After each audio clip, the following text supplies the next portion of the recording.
Hola, una nueva semana, una nueva narrativa y queremos empezar con un pequeño cuento de Borges.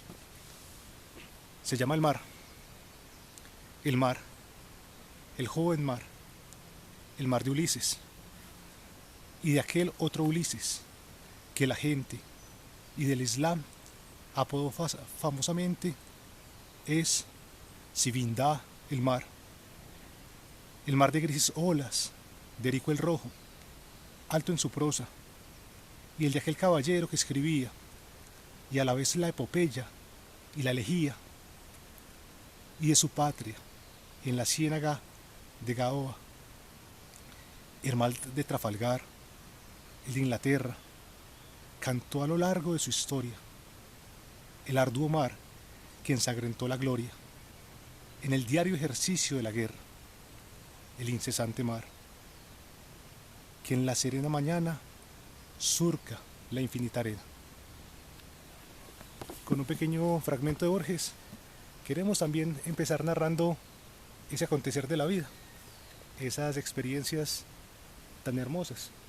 Hoy también una nueva perspectiva, un maravilloso bosque, esa hermosura de los árboles, esa magia, ese encanto que tiene sentirse rodeado y acompañado, es como una comunidad. Un amigo me cuenta que los árboles se comunican entre sí, que cuando alguno de ellos está enfermo, el otro le pasa nutrientes por sus raíces para curarlo. Entonces, qué belleza que en este momento veamos en la cura en nosotros mismos, la cura en la naturaleza, la cura en el aire que respiramos, el cuidado de nosotros como cura. Entonces, hoy sin lugar a dudas, creo que el bosque, la naturaleza, la mañana, el aire nos hace pensar diferente, nos hace amar más esta vida y ser más conscientes del mundo que tenemos tan maravilloso, que hay que cuidar, de la vida que hay que proteger, de los seres amados que hay que resguardar, amarlos, protegerlos, cuidarlos. Entonces los invito para que en primera instancia amemos lo que tengamos, donde estemos, el lugar, la circunstancia, los momentos, pero amemos las personas y los lugares que tengamos y cuidemos de ellos. Bien, nuevamente un análisis filosófico económico. Esta semana el gobierno nacional expidió un nuevo decreto que se llama el 637. En este decreto condensa esencialmente el aspecto económico y en eso nos centraremos un poco en analizar los aspectos económicos de este nuevo decreto de emergencia económica, social y sanitaria. Listo, ahí estamos, pero también estamos en un bosque. Pero hay que entender, y la economía, aunque es una ciencia en términos numéricos, métricos, también tiene que tener un sentido humano, porque son los humanos los que la hacen, los que la diseñan. Entonces también vamos a mirar estos datos no solamente con cifras, sino con un aspecto humano, con un aspecto de sensibilidad. Bien, este decreto 637 lastimosamente nos dice que en el 2019 22 millones de colombianos trabajaban, pero a la misma fecha, hoy 2020, solo 20 millones de personas. O sea, se han perdido 2 millones de empleos. La cifra es realmente preocupante porque son empleos, la ama de casa, el padre de familia que lleva el sustento. Entonces, la cifra no es halagueña, no es esperanzadora, pero tampoco podemos dejarnos vencer. No hay que estar en la derrota, sino que en la esperanza, hay que luchar.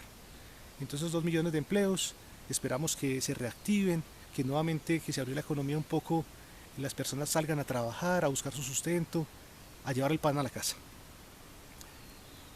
Esencialmente se focalizaron en personas entre 24 y 54 años, cerca de 918.000 empleos que se perdieron. 354.000 fueron hombres. Lastimosamente, 264.000 fueron mujeres. Hay que recordar que en Colombia una gran parte de la población son madres cabeza de hogar. Gran parte de la población colombiana. Entonces, son esas madres que llevan el sustento que lastimosamente se han visto afectadas. Sin lugar a dudas, en muchos sectores la actividad turística es la más golpeada. Entretenimiento, recreación, se han perdido cerca de 512.000 empleos. La industria manufacturera perdió 403.000 empleos.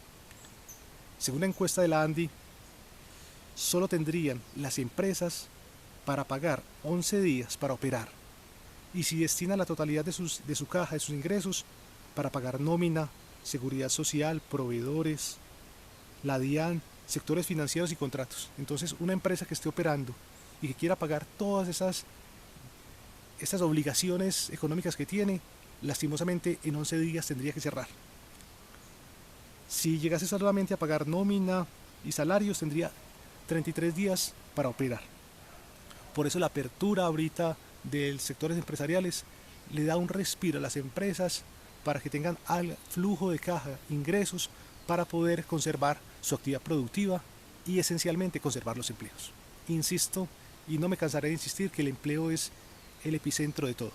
Y este decreto del que hablamos, 637, lo viene trabajando muy fuerte. Cómo proteger, salvaguardar los empleos. Sin duda, pues, es el activo más grande que tiene las empresas. El trabajador es la mano de obra, el capital humano que fortalece las empresas y hay que cuidarlo muchísimo. 1 de cada 3 comerciantes ahorita dice que no tiene cómo pagar nómina. Entonces, claro, los ahorros que tenían, el flujo de caja que tenía, pues claro que ha desaparecido, se ha ido gastando y se necesita nuevamente flujo de caja para poder seguir operando y seguir pagando no solamente nóminas, sino acreedores, cuentas bancarias, etc. El 38% anuncia crisis y cierres, y cerca un gran número se va a declarar en ley de insolvencia. ¿Qué quiere decir ley de insolvencia? Pues que van a cerrar las empresas. Es una situación difícil que hay que tratar de evitar en la medida de lo posible. Y para ello el gobierno ha tomado unas posturas grandes, que es lo que miraremos. Veníamos diciendo que el turismo se afectó en un 47%, en abril en un 100%, obvio. Recuerden que los aeropuertos, tanto vuelos internacionales como vuelos domésticos, están cerrados. No hay cruceros, no hay vuelos, cayó en un 100%. La ocupación hotelera, que es tan fuerte, en el 2019 teníamos una ocupación hotelera del 57%. Entre enero y febrero la ocupación fue del 59%. Pero luego del cierre, claro que sí, cayó muchísimo.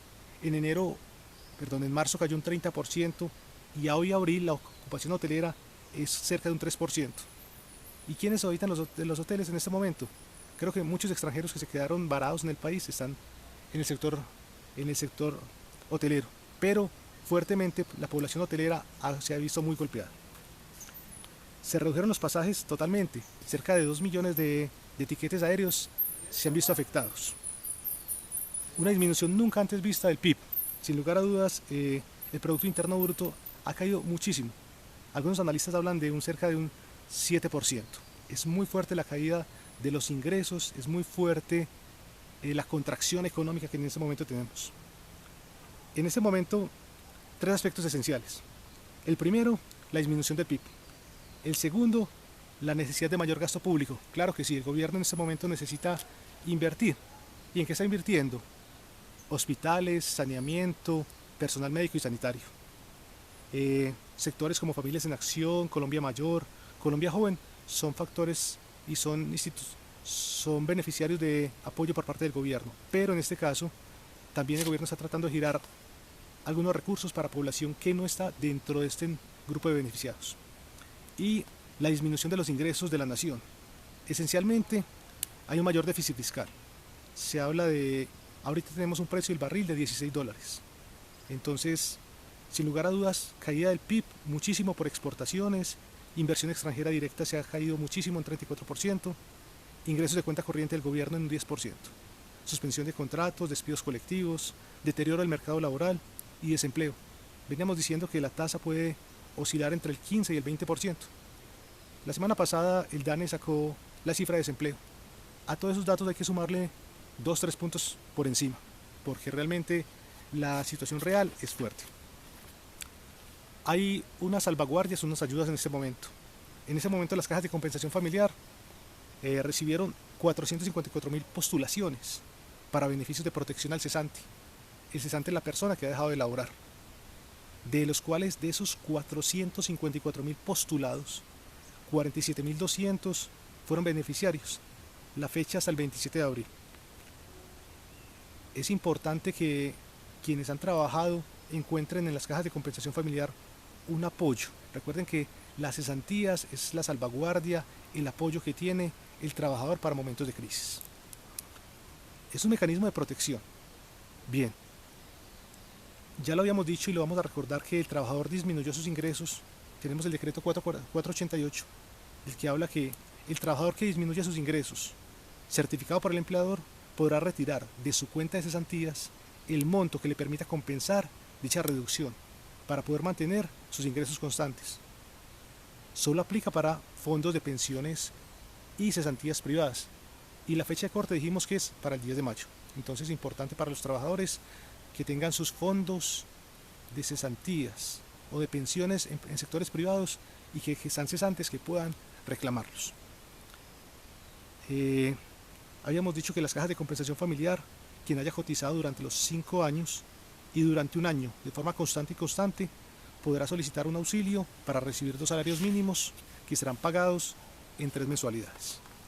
Y sin lugar a dudas, uno de los aspectos más importantes es el apoyo que tendrá el gobierno para subsidiar en un 40% de un salario mínimo a las empresas que hayan tenido que disminuir su facturación en un 20%.